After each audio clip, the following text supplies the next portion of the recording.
पिछले एक साल में टेंडर हुआ पर कोई प्लांट, एक सिंगल प्लांट भी पीएम केयर फंड से आज तक ऑक्सीजन का एक साल में नहीं लग पाया। परंतु ऑक्सीजन उपलब्ध करवाइए, किसी का बेटा, किसी की बेटी, किसी की माँ, बाप, बच्चा जब ऑक्सीजन की कमी से मर जाता है तो कितनी तकलीफ होती है। शायद सरकार में बैठे हुक्मरानों को इसका आइडिया नहीं। देखिए, पीएम केयर फंड के पैसों से ऑक्सीजन के सेंटर्स बनाए जाने चाहिए, हम इससे सहमत हैं, इसमें दो राय हो ही नहीं सकती।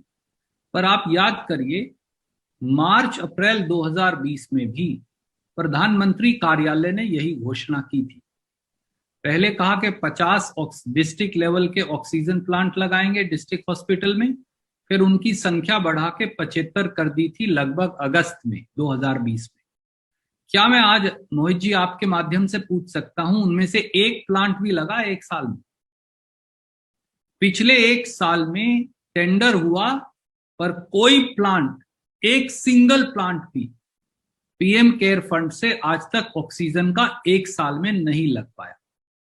अब जब कोरोना की दूसरी वेव आई, दूसरी महामारी आई, तो फिर ये बोल दिया कि हम 75 और लगाएंगे, आज बोल दिया 551 और लगाएंगे।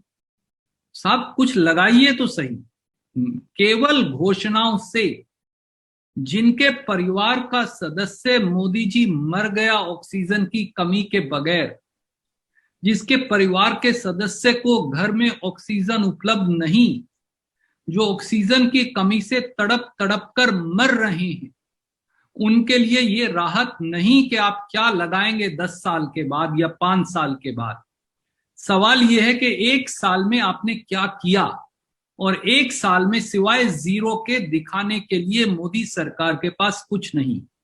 वो हजारों करोड़ रुपया जो सरकारी संस्थानों से, कर्मचारियों से, कंपनियों से पीएम केयर फंड में इकट्ठा किया गया, उसको कहां गया? वेंटिलेटर खरीदे गए, वो सब फर्जी पाए गए। गुजरात की एक कंपनी से जो खरीदे थे, हमने सबने देखा, अखबार ने स्टोरीज की, कोई कार्रवाई नहीं हुई। ऑक्सीजन प्लांट टेंडर किए गए, वो लगे नहीं। अब आप कह रहे हैं 500 और लगाएंगे, कृपया लगाइए, परंतु ऑक्सीजन उपलब्ध करवाइए, किसी का बेटा, किसी की बेटी, किसी की माँ, बाप, बच्चा जब ऑक्सीजन की कमी से मर जाता है तो कितनी तकलीफ होती है। शायद सरकार में बैठे हुक्मरानों को इसका आइडिया नहीं।